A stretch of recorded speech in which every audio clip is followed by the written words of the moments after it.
संबंध में 21 अक्टूबर से हमारे नाम निर्देशन होगा, क्योंकि किसी भी अवकाश के दिन में नाम निर्देशन नहीं होता है तो अवकाश के दिनों को छोड़ के हमारी 31 अक्टूबर 30 अक्टूबर तक आखिरी दिनांक रहेगा और समीक्षा अपन 31 अक्टूबर को करेंगे, वापसी 2 नवंबर को होगी। उसके उपरांत अंतिम सूची जो है हमारी कैंडिडेट की दोनों विधानसभा की जारी होती है। नॉमिनेशन की जो प्रक्रिया है वो SDM नेपाल नगर के ऑफिस में नेपाल नगर विधानसभा के लिए और बरहानपुर SDM के ऑफिस में बरहानपुर विधानसभा के लिए 31 अक्टूबर से की जाएगी।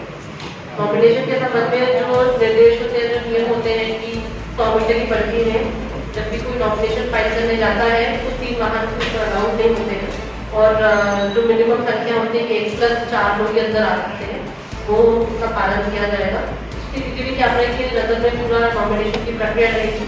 हमारे SSP लोकेशन के लिए हमने आज से गाइड दे दी है, कल से वाहन व्यवस्था के हम उनको सुनिश्चित करा देंगे और हमारे तत्काल रूप से SSP की जितने भी लोकेशन हैं वो सब चालू हो जाएंगे। हमारे SSP की लोकेशन 8 रहेंगे, अंतरुली, होटा, लोनी, शेखापुर, पापड़ी, बसाली और असीम। इन सभी लोकेशन पे हमारी स्टैटिक टीम रहेगी। 24 घंटा इन पर नजर रखी जाएगी, जो भी वाहन वहाँ से गुजरेंगे उसकी चेकिंग की जाएगी। इसमें अपनी टीम को भी हिदायत दी गई है कि अनावश्यक लोगों को परेशान न करें। नॉर्मल दिनचर्या में जो लोग गुजर रहे हैं उनको परेशान नहीं करेंगे, लेकिन चुनाव को लेके जितनी भी गतिविधियाँ होती हैं उसमें नजर रखी जाएगी। कुछ छोड़ के अपने अंतर्राज्यीय और दूसरे जिलों से, मध्य प्रदेश के जिलों से भी लगे हुए अपने करीबन 18 नाके भी लगेंगे जो पुलिस द्वारा लगाए जा रहे हैं। ये सभी SSP लोकेशन पर हमारे द्वारा मल्टी फंक्शनल क्रॉस फंक्शनल गतिविधि की जाएगी और क्रॉस फंक्शनल टीम के द्वारा इसमें काम किया जाएगा। एक्साइज के लोग भी लगे रहेंगे इसमें। IT और कमर्शियल टैक्स के साथ भी हमारी बैठक हो गई है, तो उसकी भी टीम फ्लाइंग स्क्वाड के रूप में पूरे जगह पे अवेलेबल रहेंगे। और फॉरेस्ट की भी जहाँ पर भी, जैसे इनफैक्ट शेखापुर और आसपास भी फॉरेस्ट की भी चौकियाँ लगती हैं, तो वहाँ के भी लोग इसमें लगेंगे।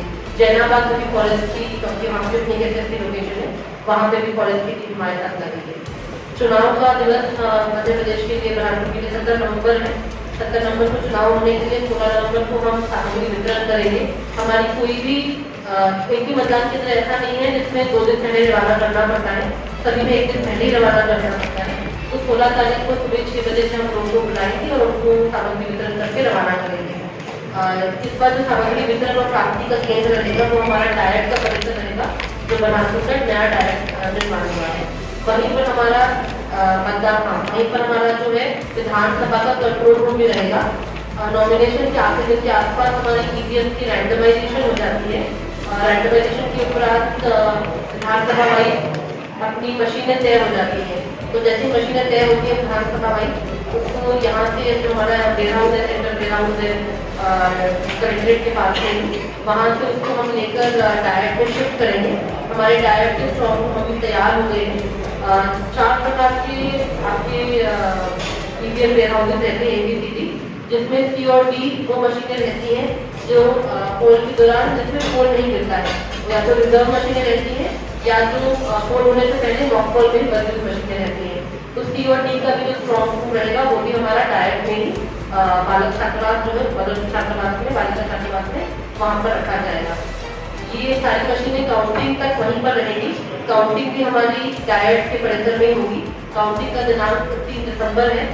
काउंटिंग के बाद ये सभी मशीनें जो है इलेक्शन पिटिशन वाले 45 डेज के पीरियड के लिए भी सेंट्रल वेयर हाउस में अपने कलेक्ट्रेट वाले वेयर हाउस में शिफ्ट की जाएंगी। नेक्स्ट जो आचरण संहिता है उसके लागू होने से हमने सभी को निर्देश जारी कर दिए कि संपत्ति में सभी गतिविधियाँ हमारी चालू हो जाए। हमारे नगर निकाय ग्रामीण के सभी जितनी भी पंचायतें हैं सभी लोग इसमें लग गए हैं। जितनी भी डिफेसमेंट है, चाहे वो पब्लिक प्रॉपर्टी में हो चाहे प्राइवेट प्रॉपर्टी में हो, उसको हटाने की कार्रवाई की जा रही है। इसमें हमारे बस स्टॉप, हमारे जो ट्रसेज होते हैं, रोड के ऊपर जो ट्रसेज होते हैं वो, और टैंकर हो गए, आपकी चलित वाहन हो गए, एवं किसी प्रकार के पोस्टर बैनर होते हैं, उन सभी पे अपन कार्रवाई करते हैं। आदेश संहिता लगते ही किसी भी प्रकार का कोई पॉलिटिकल पार्टी के पास ना ही वेलकम इसको अलाउड है, वो भी हमने सारी वापसी कर दी है।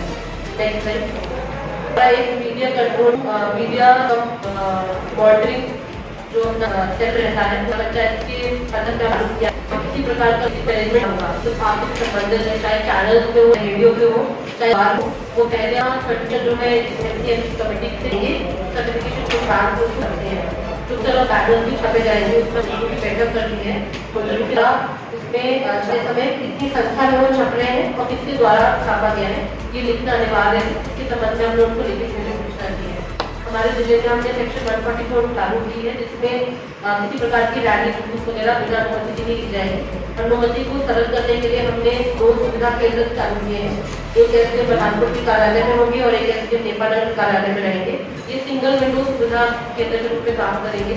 सिंगल विंडो मतलब वहाँ पे एनसीबी, पीडब्ल्यूडी, पुलिस, नगर निकाय एवं जनपद के कर्मचारी यहाँ पे रहेंगे और किसी भी थाने में अलग अलग थानों में जाने की व्यक्ति को जरूरत नहीं पड़ेगी क्योंकि एक ही स्थल पर ही सभी प्रकार की अनुमतियों के आवेदन प्राप्त किए जाएंगे और अनुमतियाँ प्रदान की जाएगी।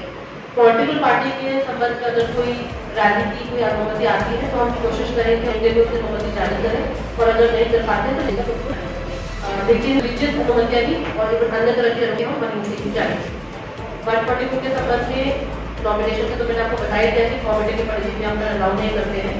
तो पोलिंग डे पे भी अपने डिस्टेंस को लेकर कुछ पॉइंट रहते हैं उसके संबंध में 144 जारी की है। एवं सोशल मीडिया का भी मिसयूज ना हो उसमें भी किसी प्रकार की कोई भड़काऊ भाषण या रिलीजियस किसी भी इंस्टीट्यूशन का कोई दुरुपयोग ना हो पॉलिटिकल कारण से उसके लिए हमने 144 जारी की है। हमारे 652 पोलिंग बूथ में यथावत रहे हैं लेकिन 5 में बदलाव हुआ उसके बारे में आपको अवगत कराएंगे। और हमारे 45 सुपरवाइजर्स हैं। पोलिंग बूथ की सुविधाओं के लिए हमने सभी को सूचित कर दिया है एवं हमको कई सारे सुधार की जानकारी प्राप्त हो रही है। हमारे मतदान के दिवस के पूर्व भी हमारे सारे पोलिंग स्टेशन तैयार हो जाएंगे और जो हमारी एवरेज इलेक्टेड है पर पोलिंग बूथ 887 के अराउंड है। कुछ अपने जरूर मतदान केंद्र ऐसे हैं जिसमें 14 से 50 से ज़्यादा मतदाता है लेकिन 15 से ऊपर कहीं पर भी नहीं। नेक्स्ट स्लाइड ये हमारे इलेक्टर्स का डेटा है। हमने 4 तारीख को अंतिम प्रकाशन कर दिया है। अंतिम प्रकाशन के उपरांत हमारा जेंडर रेशियो अच्छा है 985 के जेंडर रेशियो है। हमारे 5970 करीबन पीडब्ल्यूडी वोटर है। सभी पीडब्ल्यूडी वोटर्स के घर पे आज की तारीख से अब बीएलओ को आदेशित कर दिया गया है कि वो 12 डी प्राप्त करें इनसे जिसके आधार पर अगर कोई अपने घर पे ही वोटिंग करना चाहता है चाहे वो 80+ हो चाहे वो पीडब्ल्यूडी हो तो उसके घर पे वोटिंग करने की सुविधा उपलब्ध कराएंगे। ये पोलिंग डे की 1 सप्ताह पूर्व की व्यवस्था रहेगी जहाँ पर डॉक्टर के माध्यम से एवं एडिशनल पोलिंग पार्टी के माध्यम से घर घर पे वोटिंग की जाएगी। क्योंकि कोविड का अभी तक खास सिचुएशन में बहुत एक्टिव नहीं है लेकिन पूर्व में आपको पता ही है कि यहाँ पर भी कोविड के ही वोटर से घर घर वोटिंग कराई गई थी वो भी व्यवस्था अवेलेबल रहेगी। हमारा ईपी रेशियो भी इम्प्रूव हो गया है। जो अपना स्टेट का ईपी रेशियो और जो एक्सपेक्टेड ईपी रेशियो होता है रेंटर्स टू पॉपुलेशन रेशियो करीबन 64 रहता है। हमारा 65.12 है। तो हमारी जो ये 4 अक्टूबर को जो प्रकाशन हुआ है और जो समरी रिविजन हुआ है उससे काफ़ी इम्प्रूवमेंट आई है।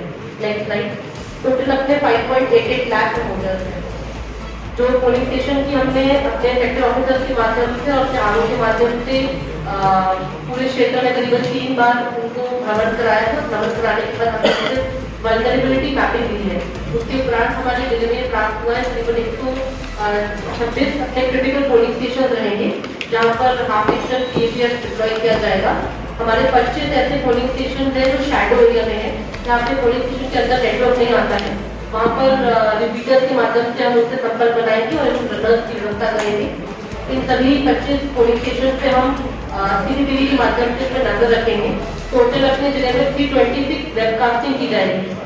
50% अपने जितने भी पोलिंग स्टेशन है 50% पोलिंग स्टेशन पे हम वेबकास्टिंग के माध्यम से यहाँ पर एक वेबकास्टिंग टीम हमारी आरसीबीसी में बैठेगी उस पर हम नजर रखेंगे। जो हमारे वल्नरेबल पोलिंग स्टेशन तो करीबन 4 तैयार हुए हैं। उसमें हमने वल्नरेबल लोगों को आइडेंटिफाई कर दिया है जिसमें उनसे जिला बदल रहने की कार्रवाई की जा रही है। पीडब्ल्यूडी वोटर के संबंध में हमारे हमने लास्ट विधानसभा में 4 प्रकार में बढ़ोतरी की है। पीडब्ल्यूडी वोटर्स के लिए हमारे 4 मतदान केंद्र रहेंगे। 3 नगरीय निकाय में बरहानपुर में विधानसभा में रहेंगे और 1 नगरीय निकाय नेपालनगर में विधानसभा में रहेगा। महिला संचालित मतदान केंद्र में चारों पोलिंग पार्टी की सदस्य महिलाएं रहती हैं। ऐसे करीबन 132 हमने केंद्र डिसाइड किए हैं पूरे जिले में। साथ साथ में हमारे 99 आदर्श मतदान केंद्र है जहाँ पर हम सभी सुविधाएं देंगे, डबल डोर, व्हील चेयर एवं अन्य सुविधाएं उपलब्ध होंगी। एक अपना युवा संचालित मतदान केंद्र रहेगा। ये पर एक नया कॉन्सेप्ट है कि 99 अपने आदर्श मतदान केंद्र रहेंगे। आपकी जानकारी भी हम सिक्योरिटी में कंप्लीट करा देंगे। और युवा संचालित मतदान केंद्र हमारे एक दोनों विधानसभा में रहेंगे, जिसमें हमारे लेस देन 50 ईयर्स की एज के चारों पोलिंग पार्टी के मेंबर रहेंगे। ये जो हमारे मतदान केंद्र के संबंध में कार्रवाई इलेक्शन कमीशन ने स्वीकार कर दी है, इसमें आपको के माध्यम से हम सबको सूचित करना चाहते हैं कि हमारे 5 मतदान केंद्र की लोकेशन बदली है। हम लोकल लेवल पे अपने जो व्हीकल्स है उनके माध्यम से भी अनाउंसमेंट कराएंगे और बीएलओ को भी घर घर जाके सूचना करने के लिए आदेशित किया गया है। लेकिन आपके माध्यम से भी हम चाहेंगे कि अच्छे से अच्छा प्रचार प्रसार हो ताकि लोगों को पता चले कि मतदान केंद्र चेंज हो गए हैं। गुड़गांव में 2 मतदान केंद्र हमने टॉयलेट की प्रॉपर व्यवस्था न होने के कारण हम नवी माध्यमिक शाला गुड़गांव में किया है, एक दक्षिण भाग पश्चिम भाग में। अभी दयानंद महर्षि दयानंद वार्ड के 2 मतदान केंद्र 87 और 88, इनको हमने 100 मीटर की परिधि में ही एक हायर सेकेंडरी स्कूल है, वैदिक विद्यापीठ हायर सेकेंडरी स्कूल, ये प्राइवेट स्कूल का हमने अपडेट करके 2 कक्षों में तैयार किया है। इन दोनों कक्षों को हमने तैयार करने के लिए स्कूल को आदेशित कर दिया है, जो अगले 10 दिनों में इसको पूर्ण रूप से तैयार करेंगे। जो हमारा सरदार पटेल वार्ड है उसमें 10 मंदिर का एक केंद्र था, उसमें एक लोकल वार्ड की सीट तैयार हो गई थी, इस कारण से हम उनको बदल के अब KMP पटेल मेमोरियल स्कूल में शिफ्ट कर दिया है। ये 5 केंद्र अपने बदले जा रहे हैं। हमारे एक RO और 3 ARO की व्यवस्था रहती है दोनों विधानसभाओं में। तो हमारे नेपानगर में RO रहेंगे अजमेर सिंह गौर, जो वहाँ पे SDM भी है, उनके साथ सहायक रिटर्निंग अधिकारी के रूप में प्रवीण अमोलिया, तहसीलदार पन्नार, दयाराम अवासिया, तहसीलदार नेपानगर एवं कविता सोलंकी, नायब तहसीलदार बुंदेलखंड, इनकी गजट नोटिफिकेशन भी हो गई है। बुरहानपुर के लिए पल्लवी पुराने SDM रहेंगे जो नॉमिनेशन प्राप्त करेंगे और उनके सहायक के रूप में रामलाल पगारी, जितेंद्र लावा एवं रविंद्र मंडोई रहेंगे। नेक्स्ट नाम निर्देशन के संबंध में आपको अवगत कराया गया है। और इस पर IT का बहुत अच्छा यूज हो रहा है इलेक्शन के संबंध में। नाम निर्देशन का भी आप अपॉइंटमेंट ले सकते हैं और एक ऑनबोर्ड करके हमारे सीजर भी online system expenditure seizure management system वो भी एक नया चालू हुआ है, जिसमें सीजर के संबंध में चाहे कैश की हो, करेंसी की हो, आपकी लिकर की हो, आर्म्स की हो, किसी प्रकार का सीजर हो, इसके संबंध में आपकी जितनी भी बॉडीज है, चाहे वो IT हो, कमर्शियल टैक्स हो, एक्साइज हो, फॉरेस्ट हो, पुलिस हो,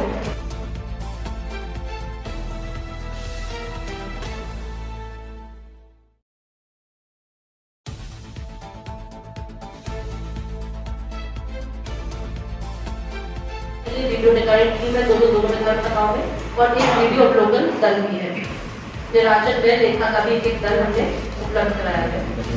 हमारे यहाँ पर करीबन जो पोलिंग पार्टीज है वो 161 रूट पे निकलेगी और 58 सेक्टर ऑफिसर हमने नियुक्त किए हैं 29 दोनों विधानसभाओं के लिए।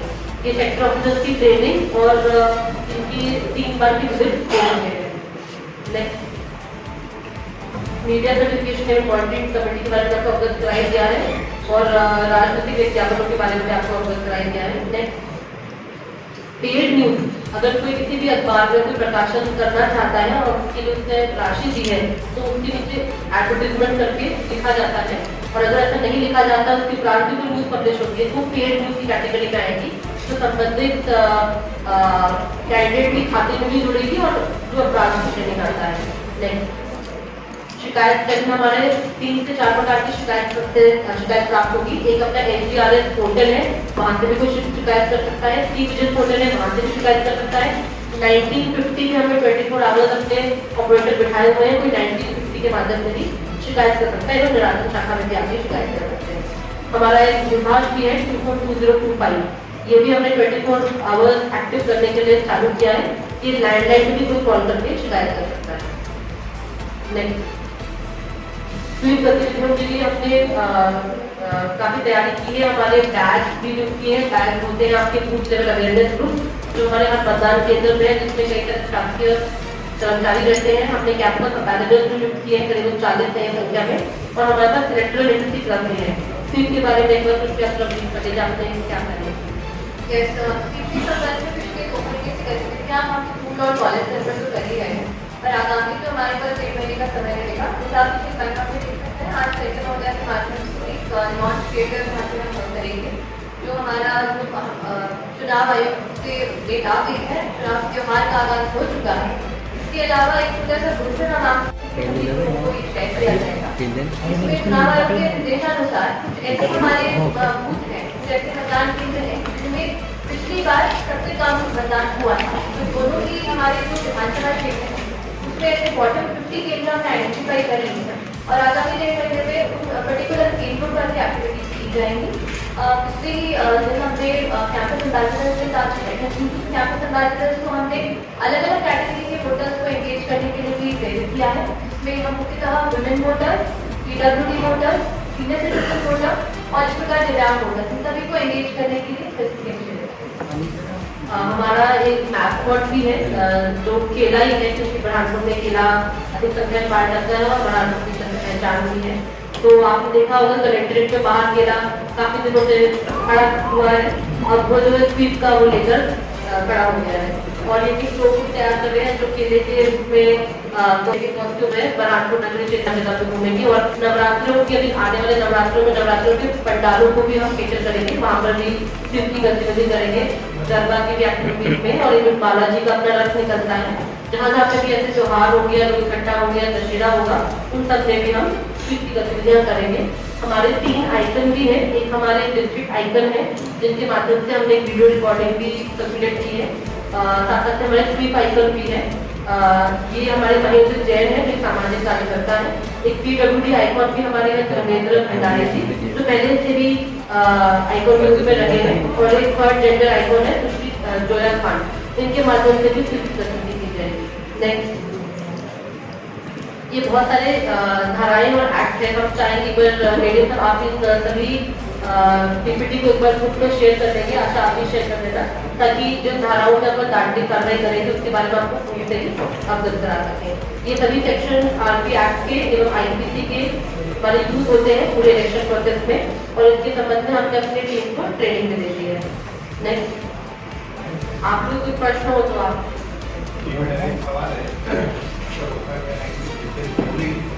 मतदान होता है, सारे पत्रकार भीड़ पे ही रहते हैं, मतदान केंद्र में जो आपकी अधिकारी रहते हैं वो दूसरों से नहीं, इसके लिए आप लोग को ECI से एक ID कार्ड जारी होता है जो हम लेंगे, यहाँ से जान लेंगे, और उसके संबंधित ट्रेनिंग में आप ऐड कर दीजिएगा। ट्रेनिंग में हम PKC हम सभी को अवगत करा देंगे, सब कुछ आपको अलाउड है, और उसके बारे में हम एक बार ट्रेनिंग में भी अवगत करा देंगे। वोटिंग वाले दिन कुछ लोग या कुछ पर्टिकुलर मोहल्ले वाले, वार्ड वाले अपनी मांगों को लेकर चुनाव का बहिष्कार करें, ऐसी परिस्थिति में निर्वाचन अधिकारी द्वारा क्या मतलब व्यवस्था की गई है जिससे वहाँ ये आप देख रहे होंगे कि चुनाव बहिष्कार के संबंध में सिर्फ पोलिंग डे नहीं, पिछले 2 से 3 महीने से लोग जनसुनवाई में एवं अलग अलग फॉर्मेट के अलग अलग फोरम से आपके माध्यम से भी चुनाव का बहिष्कार के लेके बहुत सारी मांगे अपने रख रहे हैं। जहाँ पे संभव हो पाया है हमने कुछ जो हमारे सर की हमने सॉल्व करने की कोशिश की है। उदाहरण के लिए पालिया मांगों की हमको इलेक्शन किया जाए, इवन तो हमारे करीबन 162 पालिया है जो आज भी इलेक्ट्रीफाइड नहीं, क्योंकि उसका प्रपोजल अभी सैंक्शन में है, लेकिन डिस्ट्रिक्ट मूविंग फंड से हमने पालिया में 3 की मंजूरी देके उस काम को चालू भी कर दिया है। जहाँ पे जो है और सही जायज मांगे वहाँ पे हम उसको हल की कोशिश करते हैं, एवं हमारी जो टीम है उसके माध्यम से उनको अपनाने की कोशिश है कि दान रात जो आपकी जो भी व्यक्ति आपका कैंडिडेट बाहर निकलेगा उनके माध्यम से ही आप अपनी मांगों कर सकते हैं। और अगर आप भी कोई कैंडिडेट बनाना तो आप नोटा पे जरूर वोट करें, लेकिन वोट से वंचित ना रहें। इनफैक्ट आपके माध्यम से भी हमें अवगत कराना चाहेंगे कि इलेक्शन कमीशन वोट करने के लिए इतना ध्यान रखता है कि मंडला जैसे जिले में कुछ ऐसे पोलिंग स्टेशन है जहाँ तक पहुँचना पॉसिबल नहीं, पहुँच भी नहीं है, वहाँ पर उनको हेलीकॉप्टर की भी व्यवस्था दी जा रही है। पार्टी समय में वहाँ पहुँच सके। हमारे भी जिले में एक एरिया है नाना नगरी करके, जहाँ पे जो पहुँच नहीं है, हमने उसका भी प्रपोजल रोड का बनाने की कोशिश करी, पर वो 15 किलो की रोड है जिसकी कई करोड़ों में राशि बन रही है। उनकी दो मांगे थे, पानी को लेकर और रोड को लेकर। रोड का एक टुकड़ा हमने एक सेक्शन 275 रहता है कॉन्स्टिट्यूशन का, जिसमें ट्राइबल एरियाज के लिए कुछ सैंक्शन होते हैं, तो वो हमने दिल्ली तक भेजा भी है प्रपोजल, वो सैंक्शन हो जाएगा तो एटलीस्ट कुछ टुकड़ा उसका रोड का बन पाएगा। और पानी के लिए हमने वहाँ पे स्पॉट की व्यवस्था की है, पानी के टैंक की, तो जहाँ पे हम जायज मांग पूरी करते हैं पूरी करेंगे, बाकी हमारे डिस्ट्रिक्ट को हम एक्टिविटीज करेंगे।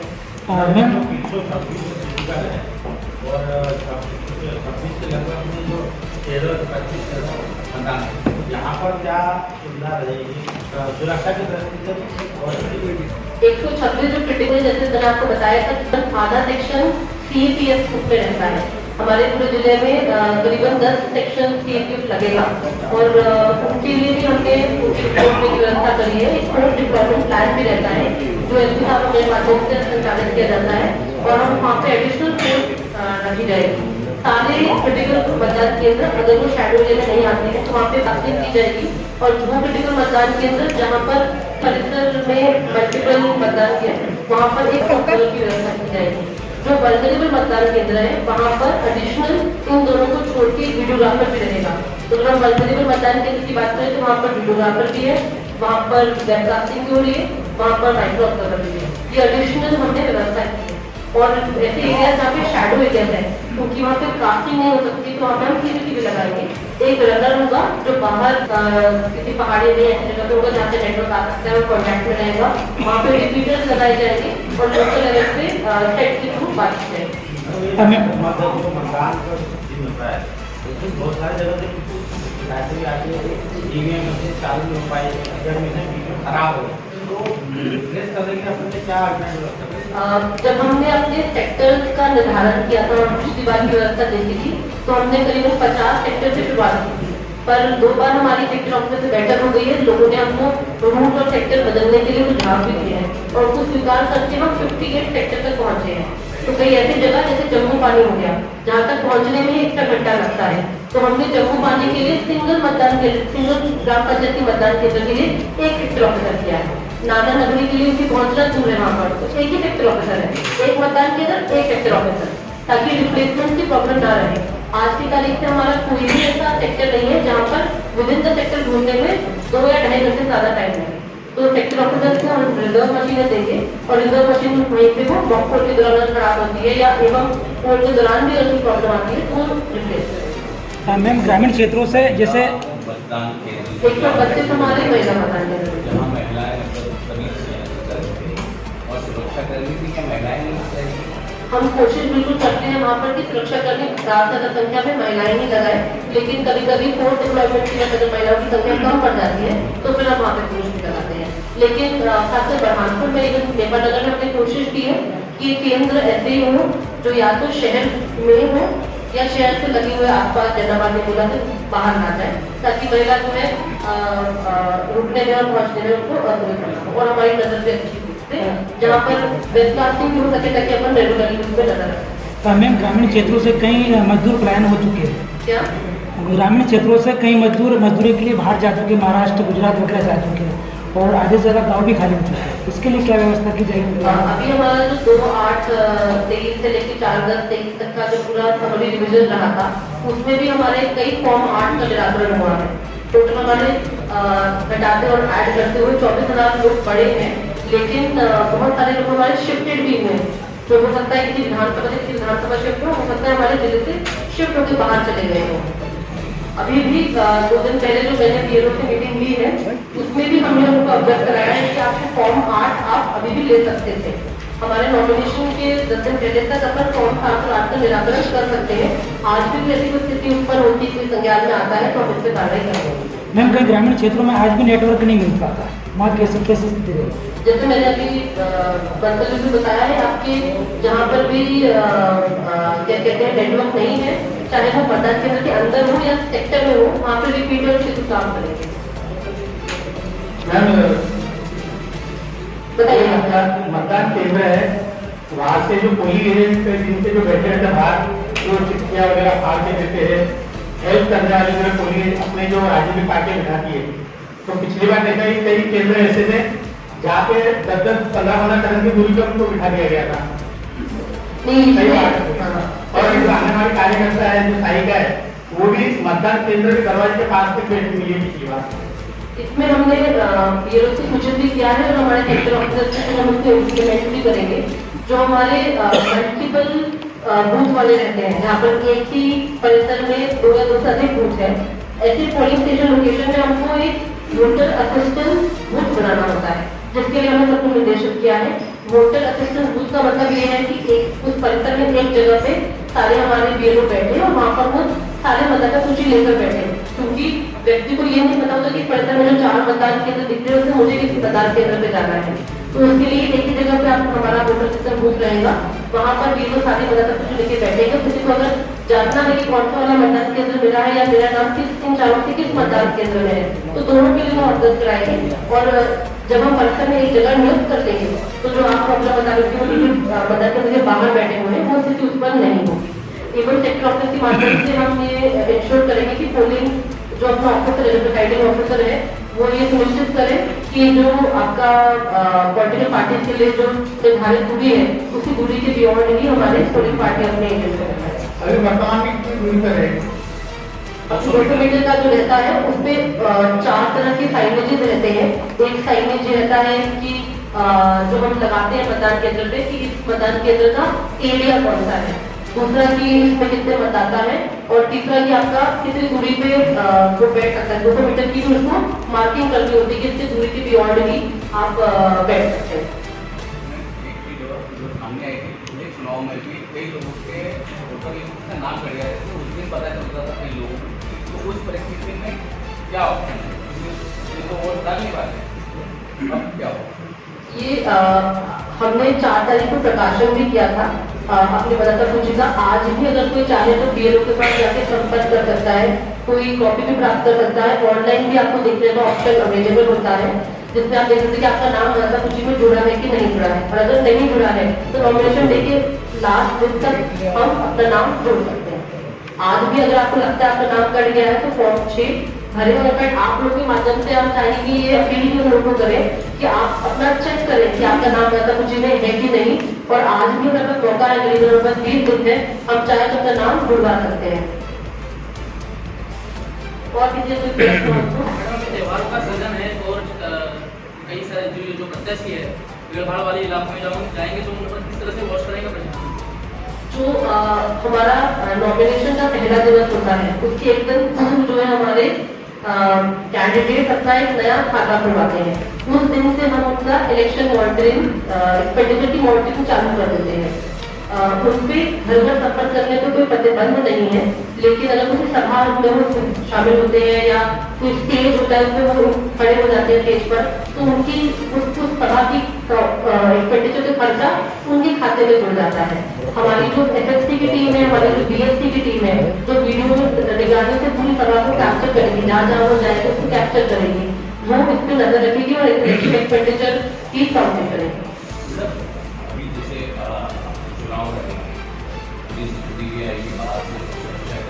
उसको देखते हुए जैसे धर्मशाला वगैरह हम उनको अटेंडेंस करेंगे। तो ये अभी से जारी करने की एक्चुअली क्या शादी विवाह का सीजन भी चालू हो रहा है, लोग अभी इस दर में अपनी पत्रिकाएं भी छपा रहे हैं कि भाई हमारा और वहाँ कोई धर्मशाला हमने सूचियाँ तैयार कर ली कि कौन सी धर्मशालाएं हम अधिग्रहण करने वाले हैं। बस उसमें आपको ये दिनांक नियत करना है कि कब से हम उनको अधिग्रहण करेंगे। लेकिन करीबन 13 से 14 हमारे धर्मशालाएं हैं पूरे जिले की, जो पुलिस के लिए हम अधिग्रहण करेंगे। उसकी सूची जल्दी जारी हो जाएगी।